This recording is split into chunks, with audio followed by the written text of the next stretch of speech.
welcome to a new episode of the Yarnflakes podcast. My name is Audrey and this is knitting podcast all about my yarny creations. I sort of forgot my line is supposed to be here. But hello, thank you so much for joining me for this new episode. I hope you are doing well.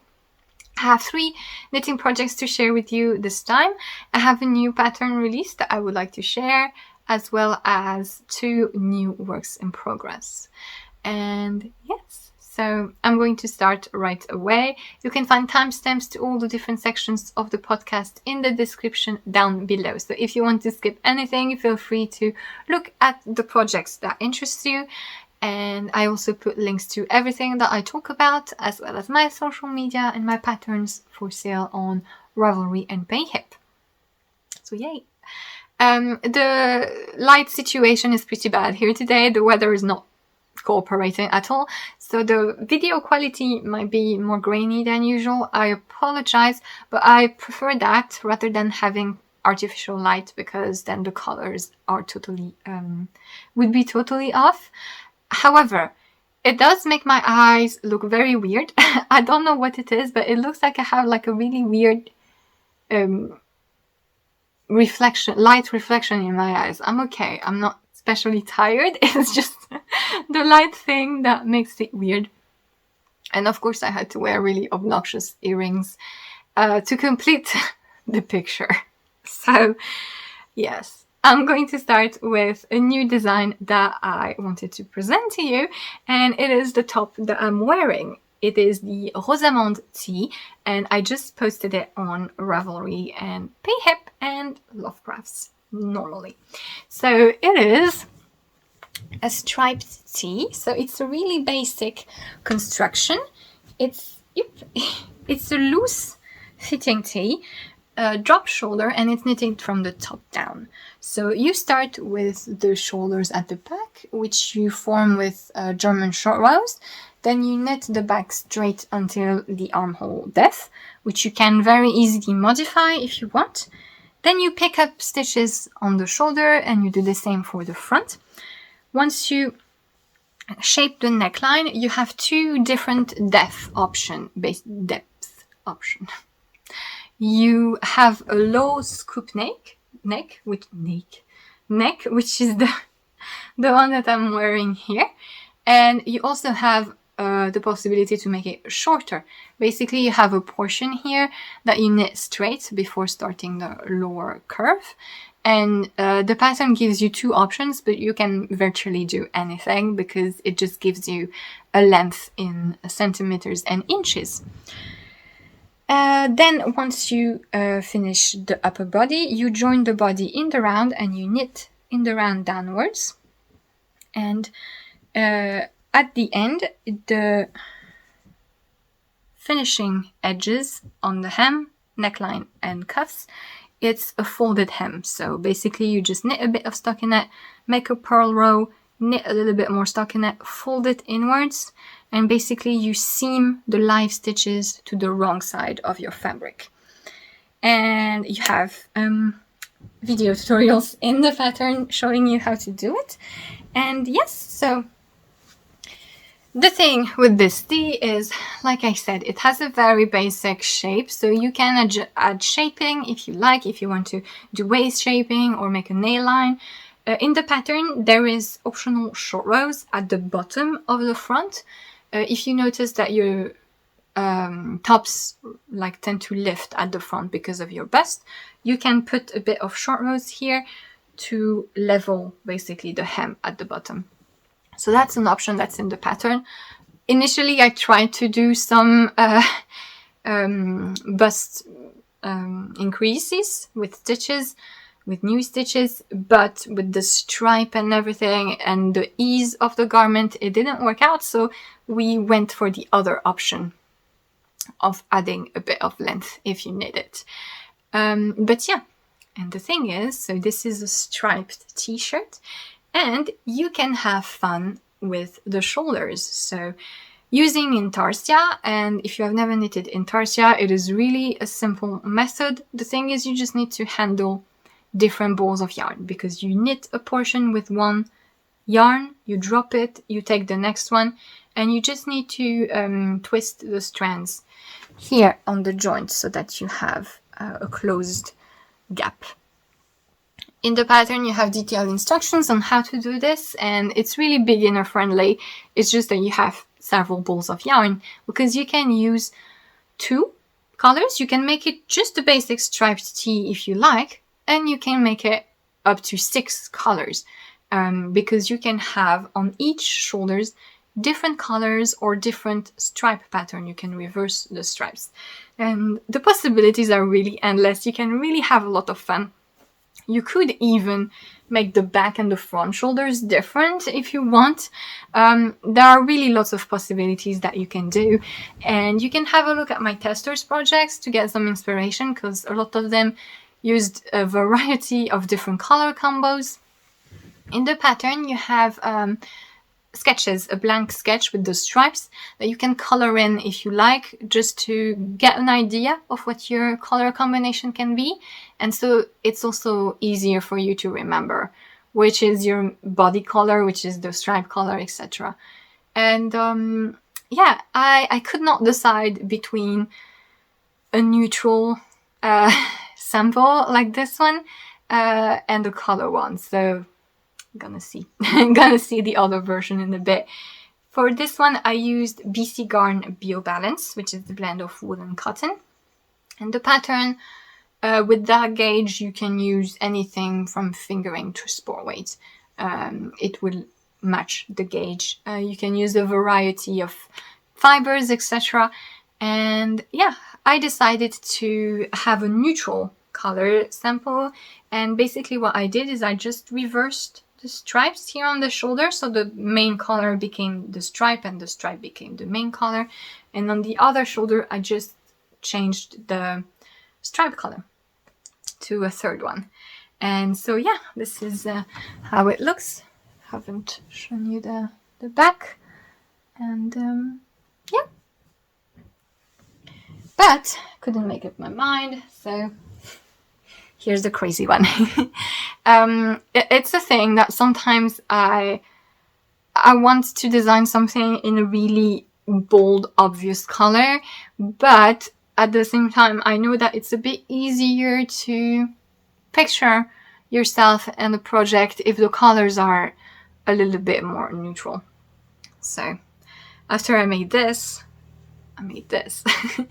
and this one uses Landlust Sommerseide, which is a really beautiful blend of cotton and silk. I really love this yarn for summer. It's really drapey and soft, and it has really vibrant colors, as you can see. So this one is the higher neck version. I'm going to wear it so you can judge the difference. And basically, this one, I used 5 different colors.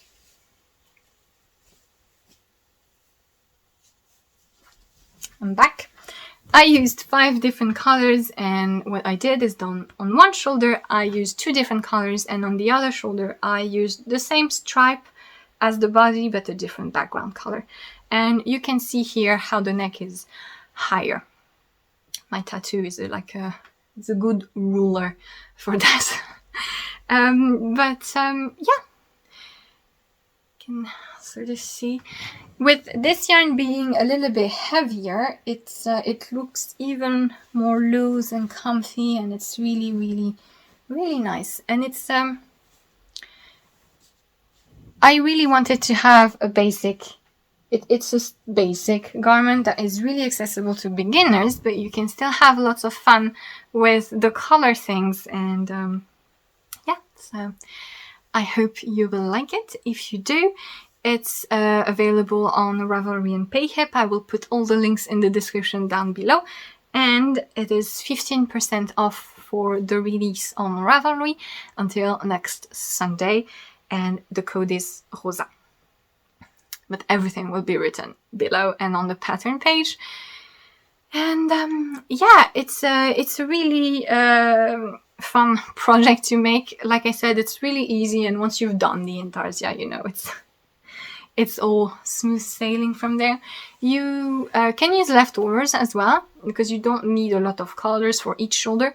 In the pattern description and in the pattern, it tells you how many yards or meters you need for each sections. So that is a possibility. And like I said, you can even separate the back and the front for the shoulders, so since it's knitted flat until there.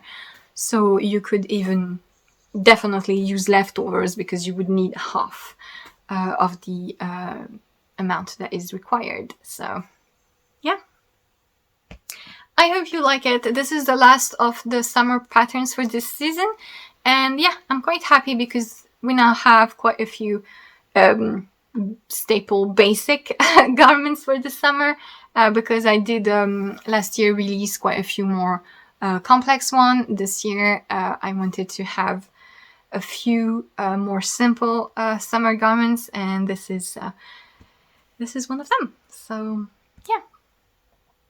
Now I have 2 other works in progress to show you, and they are projects that I'm knitting from other designers' patterns. I am working on other things that I cannot show you, but yeah, the first thing I wanted to show you that I'm working on is an outline tank from Jessie Made. So I was contacted by the yarn lovers a month ago, because they wanted to see if I would like to try out their yarns, and I keep saying no to everyone, and I don't know why. I refused a few collaboration, and then right after that I was like, okay, I said no enough times, maybe I can say yes this time. And basically they have their sort of concept is that they want to give affordable yarns, and I'm always interested in that. And the thing is, they also have a really nice range of plant summer yarns. So it was kind of the 2 things. I usually really like to brainwash people into trying out summer yarns, and so the combination of this plus the affordable yarns is really interesting to me, because I do like to suggest more accessible price points whenever possible. And so I decided to give it a try. So the Yarn Lovers, it's a brand that belongs to the We Are Knitters group. I just wanted to let you know, because it's not an information that is readily available. Yes, it belongs to the We Are Knitters group, and I'm not a fan of We Are Knitters. If you don't know what they do kits, yarn and pattern kits. So you can get the yarn on their own, but you can't get the pattern on their own. And they're rather expensive, and yeah, I'm not a fan of the brand for various reasons. I don't know how related the 2 teams are, but they seem to have a rather different approach with the Yarn Lovers, which is why I decided to try it out. And with the bamboo that they sent me, I can have a first look. So this is a pure bamboo yarn. It's fingering weight. It has 200 meters per 50 grams. This is the burgundy colorway. It's much darker than this. This looks a bit too bright. This is actually like a proper burgundy, almost wine color. But yes, it's a rather fine yarn for fingering. And I have 2 little skeins of this, so I should have enough for the outline tank, which I've had my eye on. So if you don't know the pattern, it's a pattern from Jessie Made, and it's a tank top with the dropped stitch motif, and it's really nice and simple and pretty and flowy. And yeah, I should have enough, so I decided it was very fitting. And indeed, so it's a bottom-up project, so you start at the rib here. And so far, so it's a really simple pattern. Basically, you do the hem, and then you place markers at the center front, on the sides, and at the center back. And this is where you will have the dropped stitches. So what you did is you basically you bind off one stitch, you yarn over, and then this is what you will drop. But the majority of the project is just stockinette. And I really like the fabric so far. Obviously, it's really soft and flowy. I like bamboo a lot, even if it's not the best ecological thing. But it's tencel is a little bit of a better solution, but tencel is also a bit more expensive. So yeah, I do like bamboo for its drape and its shine. But yeah, I wish I didn't like bamboo. It's kind of like the rayon or viscose in clothing. But yeah, little dose of it, I guess. It's, like I said, it's rather fine for a fingering weight. So I think it works really well for loose gauge garments that are supposed to be flowy.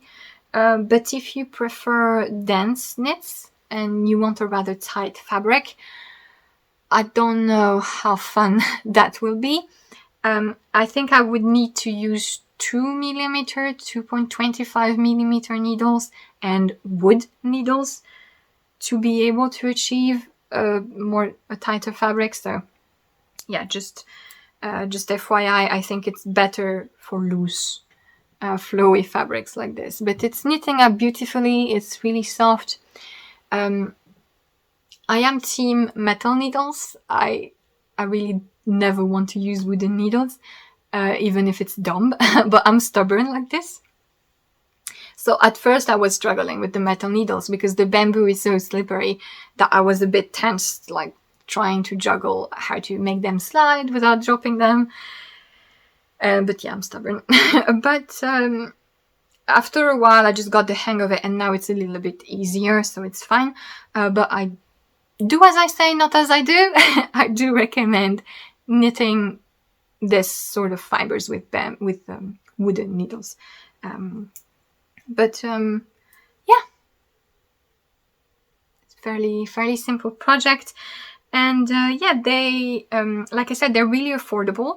I think each skein is 3.50 euros, and sometimes they have sales, etc. So it's a really great price point, and I'm always happy to share affordable options, especially for plant fibers, because I know we're not as used to knitting plant fibers, and maybe since it's not an obvious choice, when people want to try it out, it can get a little bit more expensive. I mean, it's totally different. For example, I know in Spain, people knit with cotton, it's the standard.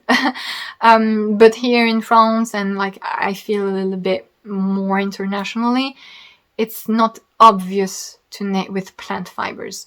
And so when you are experimenting, if the yarn you're buying is quite expensive, it's a little bit dangerous because if you don't like it. So this is a very good solution for this, I feel. And yeah, they also have cotton, mercerized cotton. They also have a metallic cotton, which has some lurex effect in it, which I have a few of to try. So I will let you know how it is once I try it. I don't like to just show you the yarn with no reason. They also have some yarn that is acrylic blended with alpaca or merino that is also rather affordable because it's mainly acrylic. Well, that's not necessarily always the case, but here it is. And yeah, so let me know because they seem to be a rather recent brand. Let me know if you ever tried it and what you think of it. Like I said, I'm not a fan of the group We Are Knitters, but I'm willing to give the brand, this sidetrack brand a try. They do have other they do seem to have another approach completely. So yeah, that's it for this little project. And my second work in progress that I'm knitting on is completely different. It's the Sea Glass Tee from Woolen Pine Designs. So Woolen Pine, if you're not aware, you probably are, they're actually a duo of American designers. And they what I find really great with their work is that they always do at least 2 samples of their patterns. So you have one that is in a straight size and one that is in a larger size. So, and they hire models to wear and photograph the two samples. So you really have a good view of how the design will look on different body shapes. They also have a great array of test knitters, and their pictures are amazing. So yeah, it's a really good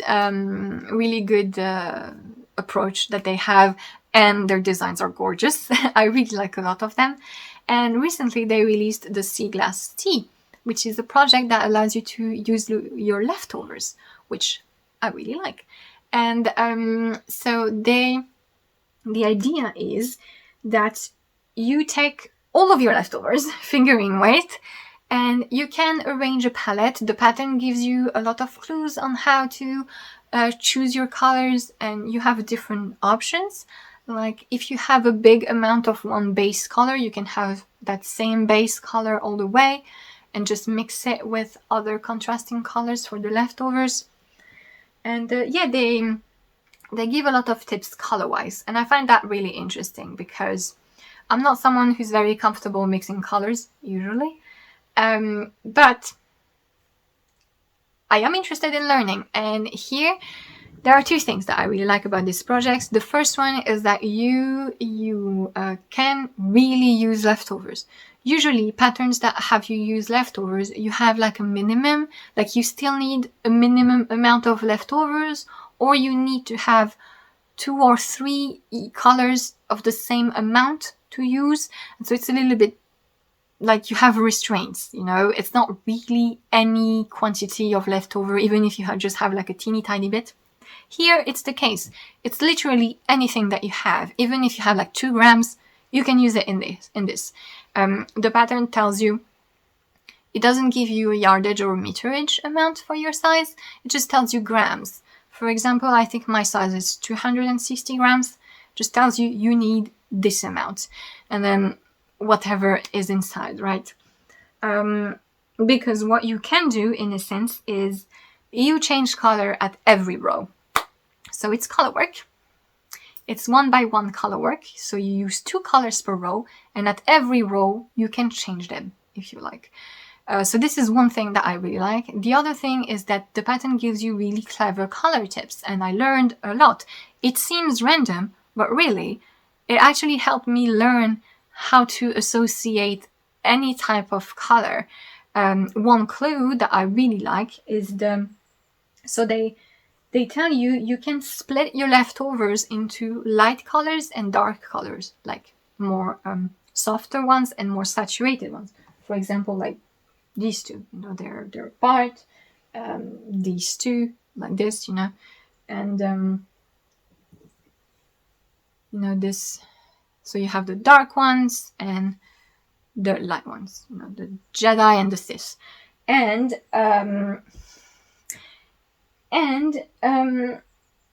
this is really good because like I wouldn't have thought about it, and it actually makes the project look really cohesive and really nice. And that is a really fun thing to learn, and I'm really happy to. And this is how mine looks. So I am changing at every row, the 2 colors at every row. You can do various stuff. Like I said, you can have 1 main color and then just change contrast color. You can make a fade. You can have really saturated things, more neutral things.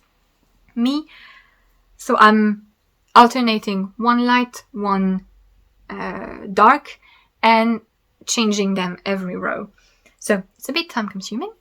And the pattern, basically you have to cut your yarns, because unless you have like not a lot of different leftovers, you have to cut your yarns. And basically it's a bit pointless to want to weave them in or something, because it's not going to look good.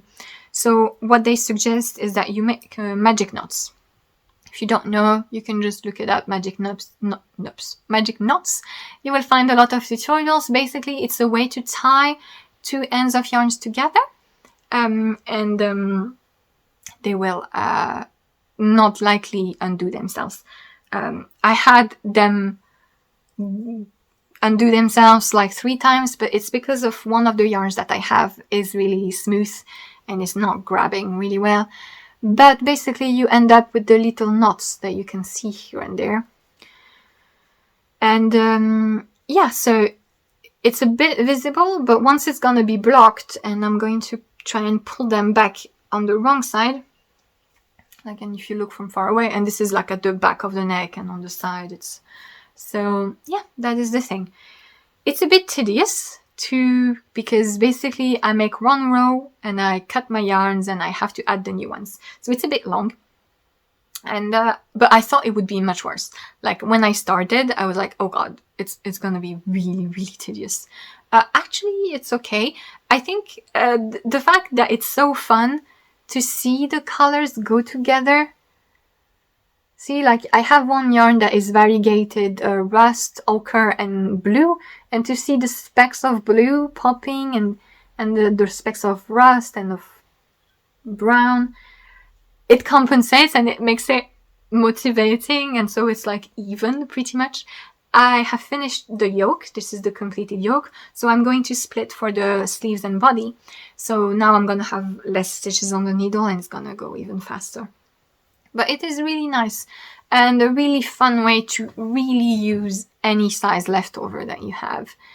And yeah, so far so good. So it's a closed round neck. And there are a few short rows at the back, and they're quite short rows. They're not really going over the 2/3 of the back, which I understand, because if not, you would have needed to do Colourwork on the wrong side for a while. It's not difficult to do Colourwork on the wrong side, it's just that you have to purl. And if you don't like purling, well, and that's that. But basically, since they're so short, it doesn't really lower the front, and it makes a little bump here. But in case this happens to you too, like when I'm pulling it, I can see that it gets much smoother. So I think when I'm going to block it, it's gonna be just fine. Yeah, it's really fun. It's gonna look really autumnal, but yeah, I'm not gonna go through every color because some of them I don't even remember what they are. But yeah, this is sort of the pack that I have. And yeah, slowly making progress on that tee. And voila. I think that's it for everything that I wanted to present to you. I also wanted to make a little announcement quickly, because I had some questions and I briefly hinted at it before, but yes, there will be a mystery cal this year as well, a mystery knit along. I will tell you more at the beginning of August. So I am working on the sample. I've been working on the idea and on the pattern drawings for over a year, but now I'm actively working on it. So I wanted to officially say to the people who were wondering, yes, there will be a mystery knit along this year. It will, I will start telling you a little bit in August. The pattern will be available for sale mid-August, and the actual knit along will start in September, in early September, and it will last until October. I will make a specific video to explain to you what a mystery knit along is if you don't know, what the project is, and try to give you as much of a detailed description as I can about the project before the launch. All of this will come in August. I will let you know if I can come back, because yes, the problem is when you're seeing this, I'm supposed to be in Romania. If I can go there, we'll see. But like, the problem is going and the problem is going back, but it should be okay. So you should see me in early August normally. And yeah, so thank you so much for watching. I hope you enjoyed this episode. I wish you a very nice end of July, and I will see you next time. Bye!